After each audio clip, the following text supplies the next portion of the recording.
Hello everyone, class 8। Last video में हम लोग रामानुजन के बारे में पढ़ रहे थे।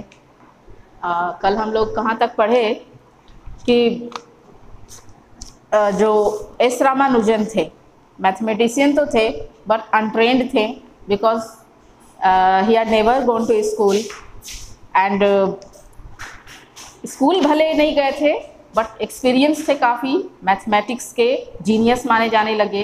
खुद से अपने मैथ्स को उन्होंने बनाया, खुद से फार्मूला, खुद से थ्योरम्स का एक तरह से समझो कि आविष्कार किया। तो इस वजह से लोग उनको कहते थे कि आपके पास भले ही डिग्री की कमी हो, क्योंकि वो अदर सब्जेक्ट पे जब फोकस नहीं कर पाते थे तो 1 टाइम 2 टाइम सेशन वो फेल ही हो जाते थे, और जिस वजह से उनके पास 20 साल की उम्र तक कोई डिग्री नहीं हासिल की थी उन्होंने, बट मैथमेटिक्स में काफ़ी ब्रिलियंट स्टूडेंट बन चुके थे। तो इस वजह से उनको मद्रास पोर्ट में एक क्लर्क के ये पर जॉब लगा, रैंक पर, और जिसके लिए उनको 30 रुपीज़ पर मंथ सैलरी भी दिया जाता था। वहाँ पर जो मैनेजर थे, जो पोर्ट के मैनेजर थे, पोर्ट के मतलब जो संस्था थी जो पोर्ट का, उसके जो मैनेजर थे उनका नाम था एस नारायण अय्यर, जिनसे उनकी मुलाकात वहाँ पर होती है। And the Madras port trust and his boss, वो एक बॉस भी थे उनके, मतलब कंपनी के मालिक भी थे, was member of the mathematical society. और सिर्फ वो एक ट्रस्ट के मालिक ही नहीं थे, बल्कि मैथमेटिक्स के सोसाइटी, एक जो सोसाइटी होता है, जो कमिटी होता है, उसके वो मेंबर भी थे। तो उन्होंने कुछ सुझाव दिया था। पेज नंबर 43 में आज हम लोग पढ़ेंगे। Ramanujan now had S Narayana Iyer to advise him. अब क्या होता है ना कि आप जब कुछ अपने लाइफ में करना चाहते हो, उसके लिए गाइडलाइंस की बहुत ज़रूरत होती है। और गाइडलाइन कौन देगा आपको? एक ऐसा व्यक्ति जिसके पास उस फील्ड में आगे जाने का, बढ़ने का मतलब ऑलरेडी नॉलेज हो, तभी तो आपको कोई गाइडलाइन देगा। मैथमेटिक्स तो पढ़ चुके थे, इनकी किताब भी एक छप गई थी, ठीक है, जिसमें फार्मूला, थ्योरम्स वगैरह को, लेकिन उसको और कैसे आगे बढ़ाना है, अपने टैलेंट को ये कैसे लोगों तक पहुंचाएंगे, कैसे इसको और एक्सटेंड करेंगे, इसके लिए उनको किसी एक अच्छे इंसान के मतलब पुश की ज़रूरत थी। तो यहाँ पर एस नारायण जो अय्यर थे, वो उनके एक अच्छे परामर्शकर्ता बनते हैं, ठीक है। वो एक्चुअली में उनको करना क्या है, यहाँ पर क्या नाम है इनका, रामानुजन को, उसके लिए हर वक्त उनके लाइफ के बारे में, उनके करियर के बारे में जो अय्यर थे वे डिसाइड करते थे और उनको आगे बढ़ने का प्रेरणा भी देते थे। और उनके एडवाइस से एक चीज़ जो अब तक रामानुजन को समझ में ये बात नहीं आई थी अपने आप से, वो अय्यर्स बताते हैं कि he explained to Ramanujan that his habit of merging many steps would not be easy for others to understand.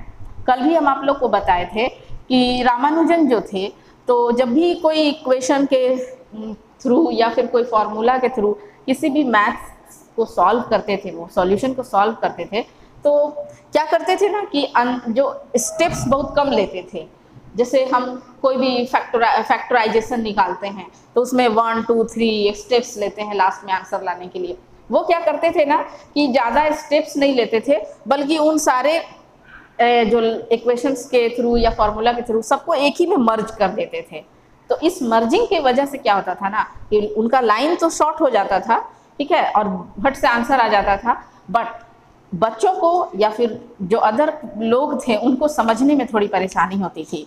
तो इस बात के लिए जो अय्यर हैं, एस नारायण अय्यर, वो उनको एडवाइस करते हैं कि तुम्हारा मैथ्स तो सही है, लेकिन लोगों को समझने में थोड़ी परेशानी होती है। He persuaded Ramanujan to at least add a few more in between so that his approach could be explain. इसलिए उन्होंने रामानुजन को परसुएड किया, परसुएड मतलब एक आग्रह किया उनसे कि आप जब अपना मैथमेटिक्स का सॉल्यूशन करते हैं फॉर जिस भी फार्मूला को लेकर के, तो जो मर्जिंग अंदर अंदर कर दे रहे हैं ना हर एक स्टेप्स को, आप उसको थोड़ा सा एक्सपेंड कर दीजिए।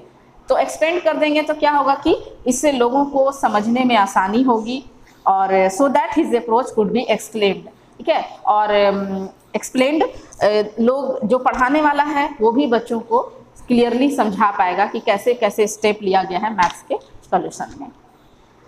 Then Ramanujan wrote to G.H. Hardy a mathematician at Cambridge. अब देखो, अब इतने दूर तक तो हम लोग सिर्फ रामानुजन के बारे में पढ़े, यहाँ पर एक गाइडलाइन किसके थ्रू मिला उनको, अय्यर के तरफ से, एस नारायण अय्यर के तरफ से। अब क्या होता है कि इस कॉन्सेप्ट में जो हम लोग पढ़े थे जिसमें G.H. हार्डी का नाम आया था, तो अब उनसे मिलने का बारी आ रहा है। वो कैसे? Through letter. तो क्या होता है ना कि जब आप किसी भी चीज़ में टैलेंटेड होते हो, ब्रिलियंट होते हो, आप उसके फील्ड के जो सबसे टॉप लेवल पे इंसान होता है, आप उसको ज़रूर फॉलो करते हो, उसको मानते हो। तो एक होता क्या है कि वो चाहते हैं कि क्यों ना हम अपने इस प्रॉब्लम के थ्रू, जो भी हम अपना मैथ्स बनाकर इतना सारा बुक्स में कॉपीज़ नोटबुक्स बना करके रखे हुए हैं, एक बार G.H. हार्डी कैम्ब्रिज यूनिवर्सिटी में भेज करके चेक करवाते कि क्या मतलब रियली हमको मर्ज करना चाहिए स्टेप्स को, या फिर कुछ अलग तरीके से डिफाइन करना चाहिए लोगों को समझाने के लिए, या जो मेरा फॉर्मूला है, जो मेरा थ्योरम्स है, वो उनको समझ में आता है या नहीं। अगर उनको शायद कुछ समझ में आए तो वो लोग मेरी फिनेंशियली तो हेल्प करेंगे, हो सकता है कि इसको पॉपुलर करने में मेरी हेल्प करेंगे। तो फिर क्या होता है कि G.H. हार्डी को रामानुजन जो थे एक चिट्ठी लिखते हैं। उस समय चिट्ठी का ही जमाना था। लिख रहे हैं कहाँ से? मद्रास से लिखा इन्होंने 16 जनवरी को 1913, ठीक है, 1913 16 जनवरी को मद्रास से एक चिट्ठी लिखा गया। किसको? G.H. हार्डी को लिखा गया। किसकी तरफ से? रामानुजन के तरफ से। क्या लिखते हैं ये? Dear sir, I beg to introduce myself to you as a clerk in the accounts department of the Port Trust Office at Madras on a salary of only 20 pound per annum। अब देखो, इनके पास ना अपना introduction देने के लिए क्या है, बेचारे के पास डिग्री तो नहीं है, अपना सिर्फ नाम बताते हैं कि मैं आपको अपना एक इंट्रोडक्शन देना चाहता हूँ। और वो ये कि मैं एक, वो ये नहीं स्टार्टिंग में बताते हैं कि मैं एक मैथमेटिशियन हूँ, चाहे मैं इतना पढ़ा लिखा हूँ, ऐसा कुछ भी नहीं। एक क्लर्क के रैंक को देते हुए कि मैं कहाँ पर हूँ, अकाउंट्स डिपार्टमेंट में मैं काम करता हूँ, वो भी पोर्ट ऑफिस में, मद्रास का जो बंदरगाह है वहाँ पे मैं एज अ क्लर्क काम करने वाला एक व्यक्ति हूँ, जिसको कि यहाँ पे तो 30 रुपये महीने इनको मिलते हैं इंडियन रुपी के हिसाब से, लेकिन उन्होंने अपना जोड़ घटाव करके, और उस समय यूरोप में तो पाउंड चलता है ना रुपया के बदले, तो पर एनम 20, सोचो यहाँ का 30 रुपया और यहाँ का 30 रुपया के हिसाब से आपको एक साल का कितना हो गया? 12×36, ठीक है, 360 रुपया सालाना यहाँ का हो गया इनकम, और यहाँ का 360 रुपया वहाँ का सिर्फ 20 पाउंड होता है। तो वो बताते हैं कि देखिए मैं इतने ही वेज पर काम करता हूँ, यही मेरी सैलरी है। I am now about 23 years of age, मैं फ़िलहाल अभी 23 साल का हो चुका हूँ, इनकी उम्र 23 साल हो चुकी है। I have had no university education, उन्होंने ये भी क्लियर लिखा कि इस उम्र तक मैंने अभी तक कोई यूनिवर्सिटी में एजुकेशन प्राप्त नहीं किया है, मतलब कोई कॉलेज यूनिवर्सिटी नहीं गए हैं। But I have undergone the ordinary school course, बचपन में मैं छोटे मोटे स्कूल गया हूँ जहाँ से वो भी भाग ही आते थे बस। After leaving school I have been employing the spare time at my disposal to work at mathematician, ठीक है। अब ये बतला रहे हैं क्या कि यहाँ पर काम करता हूँ मैं एज अ क्लर्क, और इससे स्पेयर टाइम में जो भी मुझे वक्त मिलता है तो मैं मैथमेटिक्स के ऊपर अपना सारा फोकस डालता हूँ। मैं घर जाकर जो भी एक्स्ट्रा टाइम मिलता है वहाँ पर मैं जाकर के अपना जो भी फार्मूला है, थ्योरम्स है, उसको मैं और आगे से आगे ज़्यादा और बनाने की कोशिश करता हूँ, यही मेरा काम है। I have not trodden through he the conventional regular course which is followed in a university course.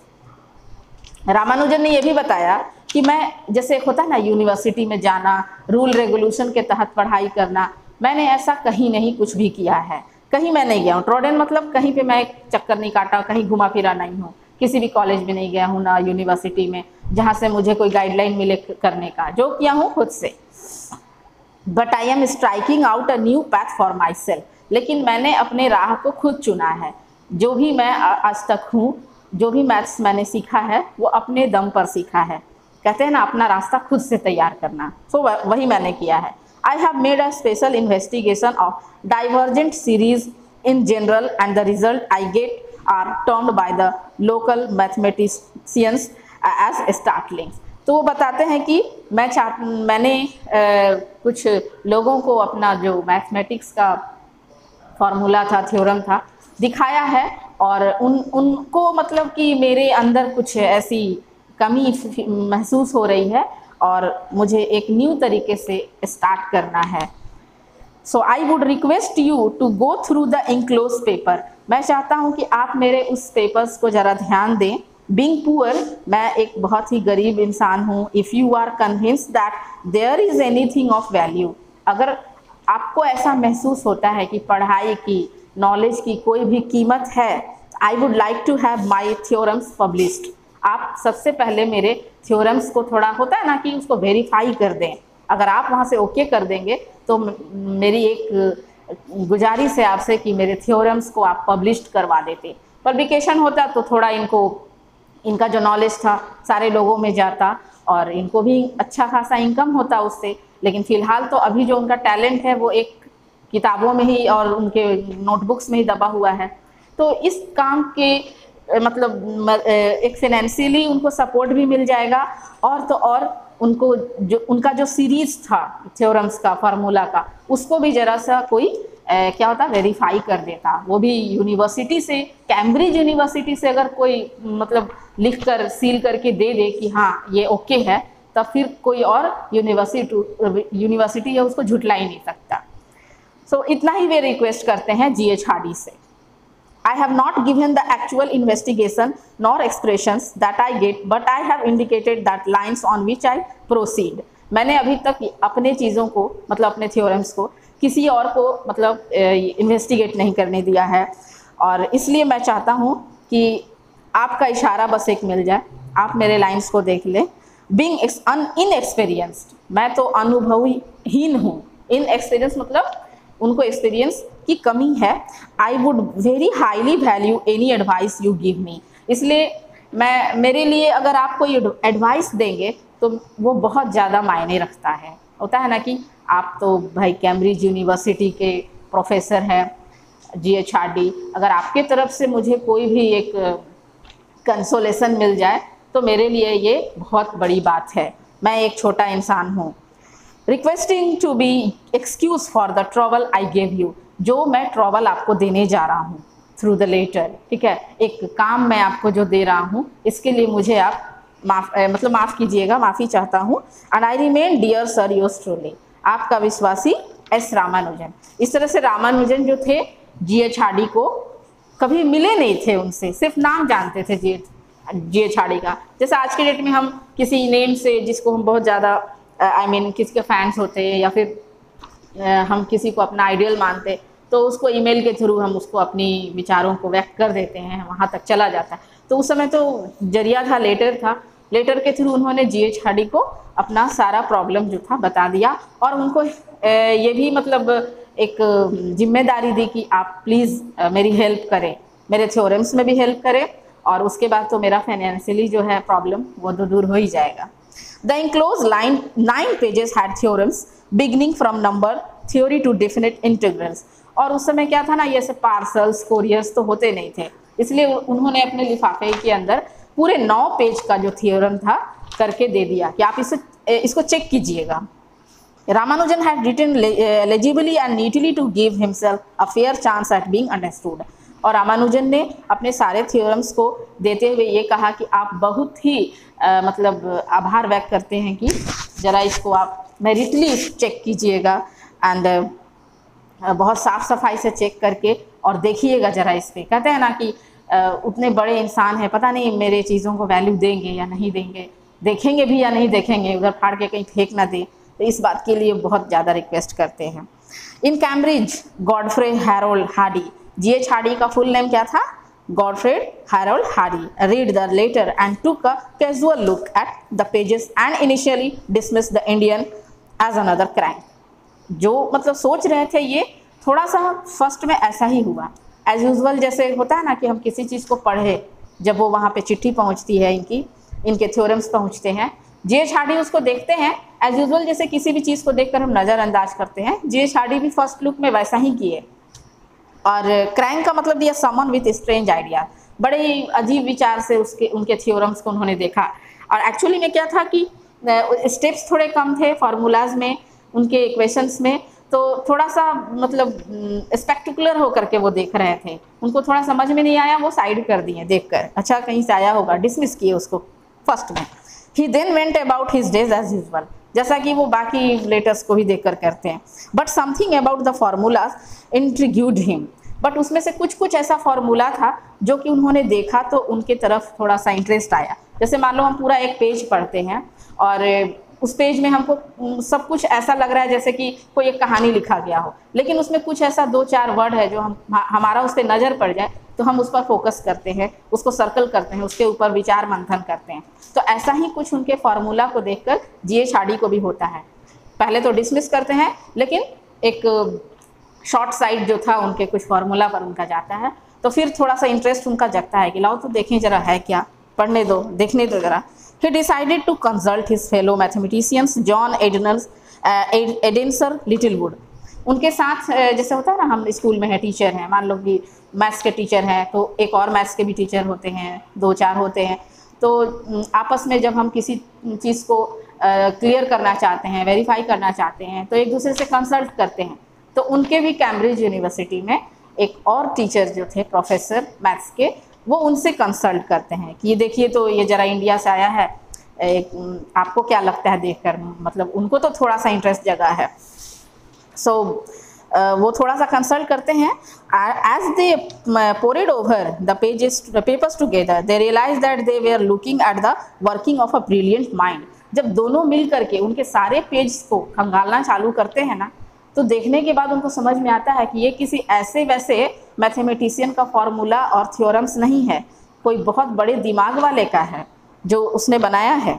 Hardy would remark letter, और होता है ना कि जब हम किसी भी चीज़ को फर्स्ट टाइम देखते हैं तो उतना उसको वैल्यू नहीं कर पाते हैं। वैल्यू नहीं करने के पीछे का सबसे बड़ा रीज़न होता है कि पता नहीं हम उसको समझे या नहीं।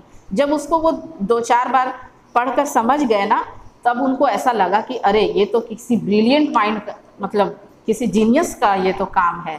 ऐसा मतलब समझ गए बाद में कि some of the formula defeated me completely. G.H. Hardy ने लिखा कि रामानुजन आपके तो कुछ कुछ ऐसे फॉर्मूलाज हैं जो मुझे हरा दिया समझने में, मुझे कंफ्यूज कर दिया।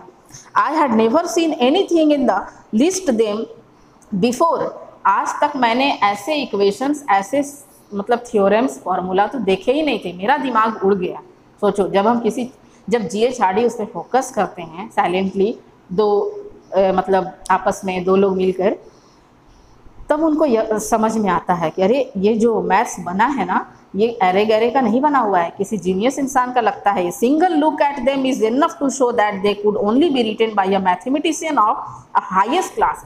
एक छोटा सा लुक जब उनके फॉर्मूलाज पर जाता है G.H. हार्डी का, तब उनको फील होता है कि ये किसी छोटे मोटे मैथमेटिशियंस का तो दिमाग नहीं है, बल्कि बहुत हाईएस्ट क्लास का ये मैथमेटिशियन है। They must be true because if they were not true, no one would have the imagination to invent them। और ऐसा बोलना उनके लिए सही था, क्योंकि जो फॉर्मूला, जो थ्योरम्स एस रामानुजन ने भेजा था, वो किसी ने कल्पना भी नहीं किया था कि इस तरह से कुछ बन भी सकता है, जो कि उन्होंने बनाकर भेजा। The buzz created by the papers kept Cambridge mathematical circles excited। अब पूरे कैम्ब्रिज यूनिवर्सिटी में ना पूरा एक मैथ का डिपार्टमेंट है, हर एक यूनिवर्सिटी में होता है, डिपार्टमेंट होता है हर एक सब्जेक्ट को लेकर। पूरे डिपार्टमेंट में हलचल हो गया कि ओ माय गॉड, ये कौन इंसान है, इतना ब्रिलियंट है, जिसने इतना अच्छा थ्योरम और फार्मूला भेजा है। Hardy then wrote to Ramanujan, और ठीक इसके बाद अब हार्डी जो थे, G.H. हार्डी, फिर रामानुजन को भी एक लेटर लिखते हैं, और उसमें मतलब क्या करना है उनके मतलब थ्योरम्स के साथ या फिर नहीं करना है, इसके लिए वो एक लेटर लिखकर रामानुजन को समझाते हैं। और फिर है कि हार्डी जो थे बाद में मिलना भी चाहते हैं, बट ओके, आज के लिए हम लोग इतना ही काफ़ी रखते हैं। काफ़ी थोड़ा सा लॉन्ग है आपका लेसन, एक दिन में पूरा नहीं होने वाला। सो आगे हम लोग 2 और मतलब लेटर्स हैं। एक तो G.H. हार्डी ने लिखा अपने कॉलेज से, कैम्ब्रिज से, किसको, रामानुजन को। फिर से रामानुजन ने उनको थैंक कहने के लिए एक और लेटर लिखा है। यहाँ 2 लेटर अभी हम लोग को और पढ़ना है 44 और 45 पेज में, और तब जाकर हमारा पूरा कॉन्सेप्ट जो है दोनों के बीच का क्लियर हो जाएगा। So okay, that's all.